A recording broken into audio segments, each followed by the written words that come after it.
Kemi Badenoch on. Next, there's a row over the cross of St George going up around England. Flying the flag has a different tradition around the home nations with respect to Kate. Hello to you in Northern Ireland. Who won tonight? Where rival emblems are not just flown but painted on walls. The cross of St George and the Union flag are being hoisted right now amid a row about migration. It's all seen both as a barometer of the national mood and of a debate about what the flag means. It's actually a saint's flag. St George is seen all over Europe. Whisper it, it's just as potent in Georgia or Genoa as Guildford or Gloucester. Our live guest, Billy Bragg, once wrote a song about the New England. I don't want to change the world. I'm not looking for New England. I'm just looking for another girl. I don't want to change the world. I'm not looking for New England. Just looking for another girl. Oh, can we just play that forever? What a lovely haircut. Can I just revel in the love of England? Yeah, because sure. I don't want viewers to think we're not going to love England. No, we do. We do love England. The things I love about England, Marmite. Yes. I love, there's nowhere else in the world. I've been all over the world because of that job. No one has anything that can touch Marmite. But the problem is, it's such a divisive issue. You know, people... I feel a metaphor coming on. No, not really. Just it's one of those things. Because when people sometimes ask you to make a list of the things that define Englishness, which is, it's you know, impossible to do, because that would be top of my list. But you did also reveal a love of our folk tradition, which many of us might have forgotten. Yeah. You tried to revive. Well, no, I was kind of part of that because of the miners' strike. You know, during the miners' strike, there were a lot of folk singers whose frankly, music was more radical than mine. And partly I kind of... I've come from that tradition. You know, my moments in Englishness that really inspire me are the fact that we were the first people to recognise that no one is above the law when we chopped off the head of King Charles. You know, we had the first working class movement in the world in the Chartists.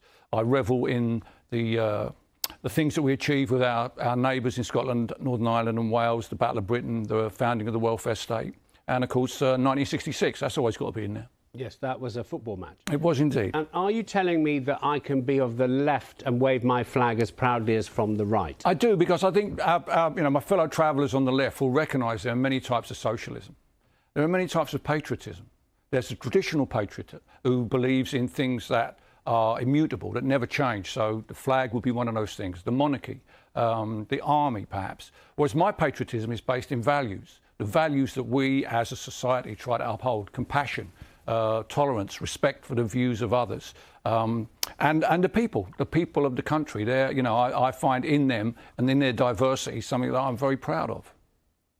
Oh, on the flag? Yeah, I mean, look, I just came straight here from the proms, and I will hopefully be in the crowd at the last night of the proms waving my flag. I think that, to me, is one of the things I'm really proud about of this country.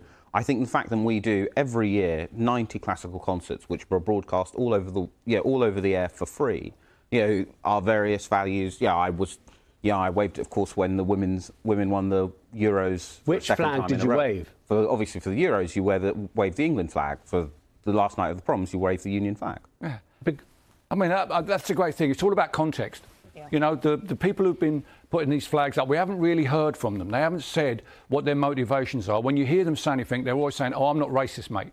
Now, those people who were in the mall when the women brought the European Championships home, thousands of people waving the flag of St George, not one of them needed to or felt the urge to say, "Oh, by the way, I'm not a racist," because in that context, it's celebrating our unity. And unfortunately, the flags on the lampposts, because they're not saying what they're about, the implication is that they're more divisive. And I personally object to the flag of my country being used to intimidate my neighbours, and that's why I'm so patriotic about it. I mean, I think everyone would do that too, Billy, but I don't think that people who necessarily put flags up, that you can't brand them all as being, you know... He's not. No, I know he's saying it's ambiguous. No, I know he's not, but I think there are some here's people a question. who do that. Here's a question for you. I like did you the read Union flag? It's my flag. I'm not talking about the Union flag. No, I don't want to save the... I'm talking about the St George's flag, which is a saint's flag. Yeah, that's it belongs as much to Genoa as Guildford. So part of us don't really understand what it is. But I read a piece in the Sunday papers that we are looking at the Ulsterisation of British politics. And you, more than anyone, can warn us if if that's a problem. Well,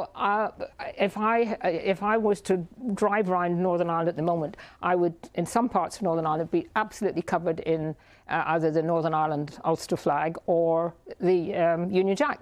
And then in other parts, there would be quite a lot of people flying the Irish tricolour. So it does mark territory. Yeah, I do think this is what it is. It's about identity. And it's funny that the people who have been criticising the left for pursuing identity politics and the politics of grievance for the last 10 years, the people who have accused us of virtue signalling, and now identity signalling or supporting the signalling of territory, very similar to what happened in Northern Ireland by the use of these flags. And I think all of us recognise that there is a divisive aspect to that, not just because we know our history in Northern Ireland, but because of what the flag means to some people and the way it's been used, for instance, outside of asylum seeker hostels. Yes, but I think we have to, I mean, we can't just say, well, we can't fly the flag. No, because so that's why we have to counteract that. And probably for years, people weren't flying. There was a feeling that you couldn't fly the England flag because it was seen as being very much part of the... Let's have Stephen have a go.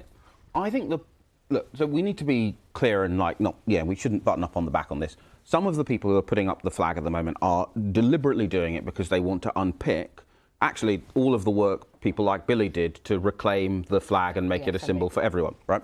Now, actually, the really positive thing is some people seeing a flag going up are clearly going, oh, that's a nice idea. So they're already making this attempt to take our flag away from us more ambiguous. So, actually, it's positive that people see the flag and go, actually, why don't I put one up as well? Because that way it shouldn't ever be a symbol of people who graffiti streets, who smash up things, who want to use violence rather than democratic politics. We can't let these people take away our flag. Absolutely. Yeah. And I think the women's football team and at the moment the women's rugby team as well are doing a great job in giving the flag to everybody because, if you're looking, it's hard, Englishness is it's an abstract idea, it's an intangible idea. And plus, identity is a purely personal construct. There are some people to whom the flag means nothing, they're not interested in it. That's their right. That's 100% that. But what do we read into the fact that the Home Secretary's got more flags than there are puddings? I mean, she's got flags in the garden, buntings here, buntings there. I mean, is there a sort of... Funnily enough, I saw that she said we should put them up everywhere, and I thought, oh, she's talking about asylum seekers. But sadly, she was talking about England flags. And I don't think she should give people licence to stick things anywhere they want to stick them. I thought it was ridiculous, because, I mean, just sounded so ridiculous and so set up. Well, that's not fair. Obvious. So, and it's not fair. If you like flags, you can't have her not putting one up. Paddy, what did she mean by she had a house full of flags? I mean, All right. I think if you've got a flagpole, have a flag. If you ain't got a flagpole... I haven't got a flagpole. Well, exactly. Get yourself a flagpole. Why must you shame me? Flag shame me. Billy Bragg, please come on constantly till the end of Newsnight, which might be sooner than we think.